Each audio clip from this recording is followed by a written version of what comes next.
Bismillahirrahmanirrahim. Assalamualaikum warahmatullahi wabarakatuh. Bagaimana kabarnya anak-anak pada hari ini? Alhamdulillah, semoga kalian sehat selalu ya, sehat walafiat, amin. Bertemu kembali pada mata pelajaran pendidikan agama Islam dan budi pekerti. Nah, untuk tema kali ini ialah tentang berbaik sangka. Nah, sebelum kita lanjut ke materi lebih dalam pembahasannya, marilah kita bersama-sama membaca doa terlebih dahulu. Yuk, tengadahkan tangan kita bersama-sama untuk membaca doa. Bismillahirrahmanirrahim. Rabbi zidni ilman warzuqni fahman. Amin ya robbal alamin. Nah, selanjutnya Ibu akan membahas tentang beberapa pengertian dari berbaik sangka. Nah, berbaik sangka itu disebut juga dengan husnudzon. Apa coba? Ada yang masih ingat kata-katanya husnudzon ya?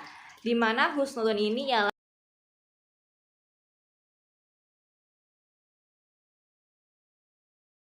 harus selalu berbaik sangka kepada orang-orang yang ada di sekitar kita maupun kepada diri kita sendiri, kepada Allah dan kepada orang lain.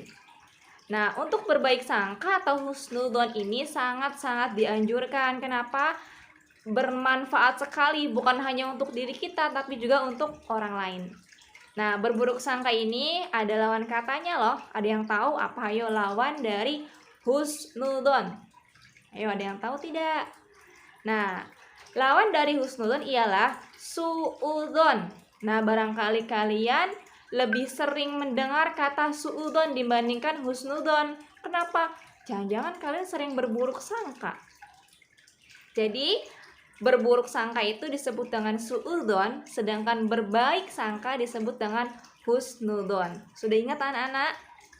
Nah, semoga kalian ingat selalu istilah dari suudzon dengan husnudzon dan kalian harus menghindari suudzon. Kenapa? Karena suudzon sangat dilarang. Itu bisa menyakiti hati orang lain dan juga menyakiti diri kita sendiri karena membuat hati kita tidak tenang ya. Selanjutnya husnudzon ini sangat dianjurkan. Kenapa? Karena Allah sudah berfirman, ada dalilnya ya. Dalilnya itu ada di Quran surat Al-Hujurat ayat 12. Surat Al-Hujurat ayat 12 ini ayat yang memerintahkan bahwasanya Allah memerintahkan kita untuk berbaik sangka. Nah, coba kalian bisa lihat di layar di situ ya. Nah, Ibu akan membacakan surat Al-Hujurat ayat 12, kemudian kalian sambil menyimak, mendengar dan melihat beberapa lafadznya, bacaan ayatnya. Oke? A'udzubillahi minasyaitonirrajim. Bismillahirrahmanirrahim.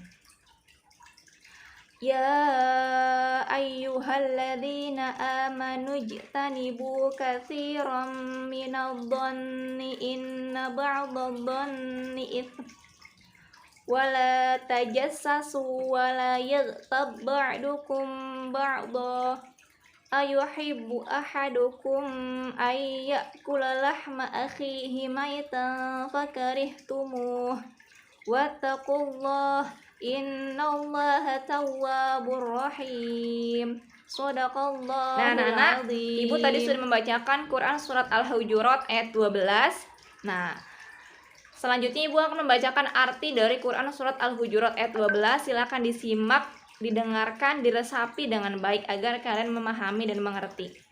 Yang artinya, hai orang-orang yang beriman, jauhilah kebanyakan berburuk sangka atau kecurigaan, karena sebagian berburuk sangka itu dosa. Dan janganlah mencari-cari keburukan orang dan janganlah menggunjingkan satu sama lain. Adakah seorang di antara kamu yang suka memakan daging saudaranya yang sudah mati? Maka tentulah kamu merasa jijik kepadanya. Dan bertakwalah kepada Allah, sesungguhnya Allah Maha Penerima Taubat lagi Maha Penyayang. Nah, sudah jelas banget yang tadi Ibu sudah bacakan ya. Allah berfirman dalam Quran surat Al-Hujurat ayat 12. Kita itu dilarang berburuk sangka dan kita diwajibkan, dianjurkan, diharuskan untuk selalu berbaik sangka dengan cara memberikan banyak 1000 alasan kepada hati kita sendiri untuk selalu berbaik sangka kepada orang lain ataupun diri kita sendiri, bahkan kepada Allah Subhanahu wa taala. Sudah jelas ya? Jangan suudon, tapi tetaplah husnudon. Kalian pasti bisa. Coba mulai kapan? Mulai detik ini. Karena itu buat kebaikan diri kalian sendiri. Selanjutnya, berbaik sangka itu anak-anak dibagi menjadi 3. Ada berapa? Ingat-ingat, ada 3. Yang pertama, berbaik sangka kepada Allah Subhanahu wa taala, kepada Allah. Seperti apa Bu contohnya berbaik sangka kepada Allah atau berhusnudzon kepada Allah? Kita harus selalu mensyukuri segala nikmat yang telah Allah berikan kepada kita, baik nikmat sehat, iman, Islam maupun ihsan kepada kita semuanya. Contohnya seperti apa? Ya Allah, kenapa sih saya misalnya berada di keluarga yang miskin, tidak seperti siapa ya, misalkan Putri, dia orang kaya Bu, konglomerat orang tuanya, dia mau beli apapun mudah bisa, sedangkan saya Bu, misalkan hanya orang tuanya sebatas pekerja biasa lah, gajinya pas-pasan Bu, jangankan buat beli mainan atau beli apapun, buat makan aja susah Bu. Saya merasa Allah tidak adil. No, jangan katakan seperti itu. Kalian harus berhusnudzon kepada Allah. Jangan-jangan kalau Allah kasih kita banyak limpahan rezeki, kita bisa jadi orang sombong. Dan orang sombong itu orang yang dibenci sama Allah loh. Jangan-jangan Allah memberikan kita keterbatasan ekonomi yang seperti ini, memberikan jalan yang baik buat kita. Jalan yang baik seperti apa Bu?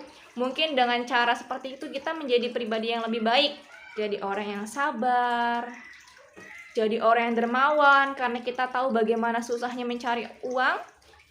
Melihat orang-orang yang di sekitar kita misalkan kesusahan, kita bisa membantunya, karena kita tahu berada di posisi seperti itu tidak mudah.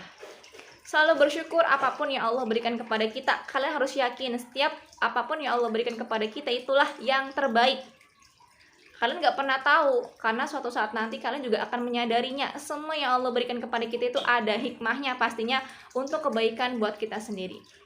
Ya, jadi ingat harus selalu bersyukur dan selalu berhusnudzon kepada Allah. Syukuri apa yang ada, karena hidup yang kalian inginkan itu adalah hidup yang orang lain inginkan juga. Oke?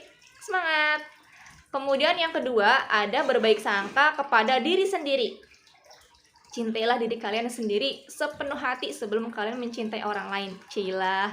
Nah, untuk berbaik sangka kepada diri sendiri dengan cara apa? Kita selalu berusaha optimis, tawakal, tidak boleh putus asa, selalu semangat dalam menjalani hidup.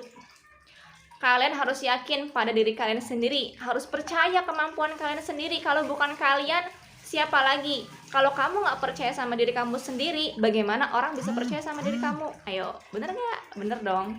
Harus percaya, harus optimis. Husnudon, saya bisa, saya yakin mendapatkan nilai yang maksimal kalau kalian usaha dan belajar. Gak mungkin hanya cukup saya yakin nilai ulangan PAI saya dapat 100 tapi gak belajar. Oh, itu salah besar. Tetapi harus ada actionnya, ada gerakannya. Jadi selalu berusaha optimis sama diri kalian sendiri. Kadang sugesti itu akan merubah sesuatu lebih baik. Allah itu akan bersama prasangka hambanya. Kamu harus yakin, saya bisa menjadi anak yang soleh-solehah, menjadi anak yang pintar, berbakti kepada orang tua, masuk surga, amin. Nah, semua harus diterapkan kepada diri kalian sendiri, oke? Selanjutnya yang ketiga, berbaik sangka kepada orang lain atau orang-orang di sekitar kalian. Ini juga sangat penting, karena bukan hanya mementingkan diri kita sendiri, tapi juga mementingkan perasaan orang lain. Apapun yang orang lain lakukan kepada diri kita, kita harus selalu berbaik sangka. Apapun yang orang lain lakukan di luar sana, kita hanya melihat, kita harus tetap berbaik sangka. Tidak boleh berprasangka buruk. Kenapa? Karena menambah dosa kalian dan juga membuat hidup kalian tidak tenang, kepikiran. Gak usah mikirannya, gak penting. Apalagi urusan orang lain. Kalian juga punya kepentingan sendiri yang wajib kalian pikirkan. Oke? Nah, apalagi kalian yang masih pelajar di sekolah, pertemanan, persahabatan harus dijaga dengan baik-baik, dengan erat.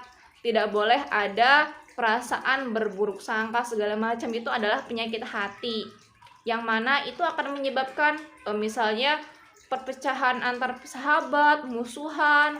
Itulah menyebabkan dari berburuk sangka. Sebaiknya kita harus tabayun terlebih dahulu, mencari tahu kebenarannya, apakah benar dia melakukan itu, apakah si A melakukan ini itu. Harus mengklarifikasinya terlebih dahulu, tidak boleh asal menjudge si A salah, si A buruk ya. Harus mengklarifikasi terlebih dahulu. Itulah Islam. Islam itu agama yang mudah, damai, tentram, tidak boleh adanya pertikaian. Maka kita harus saling bertoleransi dengan cara mengklarifikasi satu sama lain. Oke, sudah dimengerti? Harus mengerti. Nah, kemudian pasti ya, setiap perbuatan baik itu banyak sekali manfaatnya. Tapi Ibu di sini tidak menjabarkan semuanya.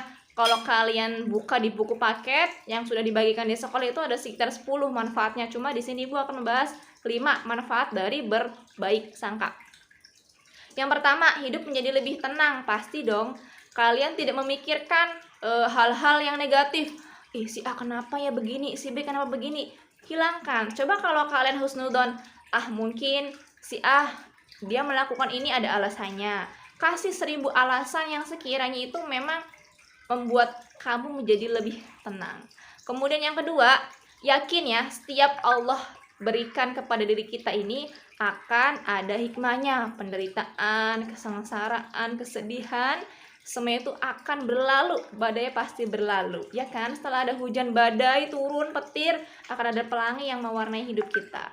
Kemudian yang ketiga, membentuk pribadi yang lebih tangguh, lebih kuat. Karena kita bisa menghandle diri kita sendiri. Terus kemudian kita selalu bersyukur kepada Allah, selalu berhusnudzon kepada orang lain. Kita menjadi pribadi yang lebih tangguh, lebih kuat menghadapi semua tantangan kehidupan. Kemudian menjadi pribadi teguh pendirian. Dan yang terakhir, menjadikan kalian hidup selalu senang. Apa sih yang kalian cari? Hidup itu selain untuk bersenang-senang, tetapi senang-senangnya ini dalam kebaikan ya, karena kalian melakukan kebaikan. Terutama kesenangan ini bukan hanya kalian rasakan di dunia, melainkan bisa kalian rasakan di akhirat, karena kalian selalu berbaik sangka. Nah, itu dia materi kita kali ini. Nah, berarti di bab indahnya menghiasi pribadi dengan beramal soleh dan berbaik sangka sudah selesai ya. Nah, saatnya nanti kalian mengisi soal evaluasi tentang materi berbaik sangka. Nah, Ibu cukupkan materi pada pertemuan kali ini. Semoga bermanfaat buat kalian. Ingat, harus selalu berbaik sangka, jangan suudzon di antara kita. Oke? Nah, Ibu minta maaf apabila ada salah-salah kata dalam penyampaian materinya. Semoga kalian memahami dan bisa menerapkannya di rumah. Nah, kurang dan kurangnya Ibu mohon maaf. Kita baca bersama-sama hamdalah. Alhamdulillahirabbil alamin.